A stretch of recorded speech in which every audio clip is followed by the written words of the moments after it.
Bonjour, le matériel du caté aimanté a été créé pour éveiller les enfants au langage symbolique de la Bible. J'ouvre aujourd'hui mon coffre à images pour vous. Père Mourlon-Bernard nous avait appris que dans la Bible, le cœur n'est pas seulement le siège des émotions, mais aussi le centre vital qui englobe tout, volonté, désir, intelligence. Et que le cœur, la bouche et les mains forment un tout. Ceci nous permet de mieux comprendre la parole de Jésus. Ce que dit la bouche, c'est ce qui déborde du cœur. Et voici quelques vérités de foi exprimées de manière imagée. Le verbe de vie s'est fait chair, représentation du bébé dans la mangeoire, elle-même sous forme de croix. Le bois de la mangeoire rappelle le bois de la croix. Et la parole, le livre de la parole, qui elle aussi est nourriture et qui a le goût du miel pour nous. Le pain de vie, présent dans la mangeoire également, et en dessous, on a mis les deux mains comme pour recevoir la communion, et le grain de blé qui, en mourant, donne sa vie pour la multitude. La source du temple et l'eau du rocher disent une même vérité théologique, Christ qui nous désaltère par son Esprit Saint. Arrêtons-nous un instant sur le panneau représentant ce discours pas du tout facile en Saint Jean. Comme mon Père m'a aimé, moi aussi je vous aime. Demeurez dans mon amour, c'est la présence du cœur dans lequel les enfants restent. Gardez mes commandements, donc l'image des tables de la roi sous forme de cœur, ce qui produit la joie, nous voyons l'image du visage rayonnant, et porter du fruit, ça veut dire manifester cet amour de Dieu, ça veut dire aller vers les autres pour leur porter la bonne nouvelle, non avant d'avoir été soi-même transformé par la grâce. On voit la flèche entortillée qui désigne ce changement et l'envoi en mission. Nous avons ici la visualisation de ce célèbre verset de Jésus en Luc 14, 11, « Qui s'élève sera abaissé, qui s'abaisse sera élevé ». Évidemment, celui qui s'est vraiment abaissé, c'est le Christ qui, tout en étant fils de Dieu, s'est fait petit enfant et est né dans une mangeoire et il est mort sur le bois de la croix. On voit en bas la croix et la couronne d'épines. C'est pourquoi Dieu l'a élevé et il l'a ressuscité. Pour la fête de la Sainte Trinité, j'ai invité les enfants à choisir à partir de ce tableau les images qui correspondaient à l'une ou l'autre des personnes divines.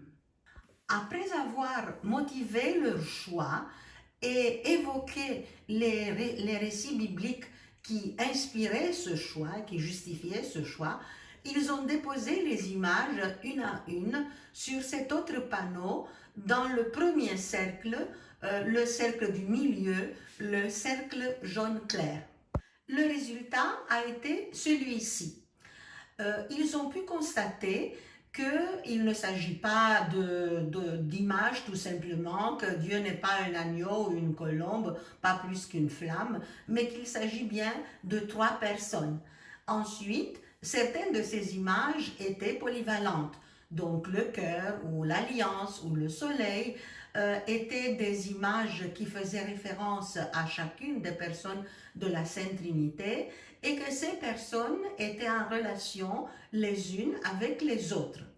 Et ensuite, dans le deuxième cercle, ils ont disposé des personnages humains. En effet, ce n'est pas nous qui sommes la Sainte Trinité, mais nous ne sommes pas en extérieur non plus, parce qu'on ne saurait pas être ailleurs qu'en Dieu, et nous avons avec le Seigneur des relations privilégiées, puisque Dieu est notre Père, notre frère aîné est Jésus, et nous sommes animés par le même esprit de famille, l'Esprit Saint.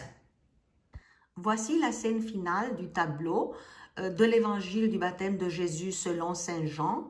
À gauche en haut, on voit l'œil et l'oreille parce que Saint Jean dit qu'il est témoin.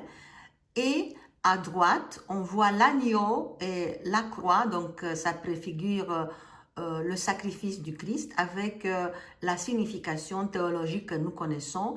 Saint Jean dit, voici l'agneau de Dieu. Le panneau du baptême selon l'évangile de Saint Matthieu est tout différent. On voit la symbolique de l'eau avec ce que ça représente dans la Bible, les grandes eaux, siège du mal, de la méchanceté, de la mort. Et Jésus a plongé dans les grandes eaux, il a plongé dans toute la misère de notre humanité pour nous en sortir. Et à gauche, on voit le baptême chrétien. Saint Jean dit, celui qui vient après moi vous baptisera dans l'eau et l'Esprit Saint. Rappel de notre baptême donc. J'aime bien ce panneau où est visualisé le texte des béatitudes selon Saint Luc. On voit en parallèle les deux cœurs, le cœur fermé, imbu de soi-même, où la grâce figurée sous la forme du soleil ne peut pas entrer. Voici les deux flèches aller-retour. Et le cœur brisé, brisé par les humiliations, par la souffrance, par les persécutions, mais humble. Et ce cœur humble est ouvert, le Seigneur peut entrer et peut y prendre toute la place. Cet évangile nous rappelle aussi la parabole du pharisien et du collecteur d'impôts, une parabole qui nous donne beaucoup à réfléchir. Je vous dis à bientôt et au revoir.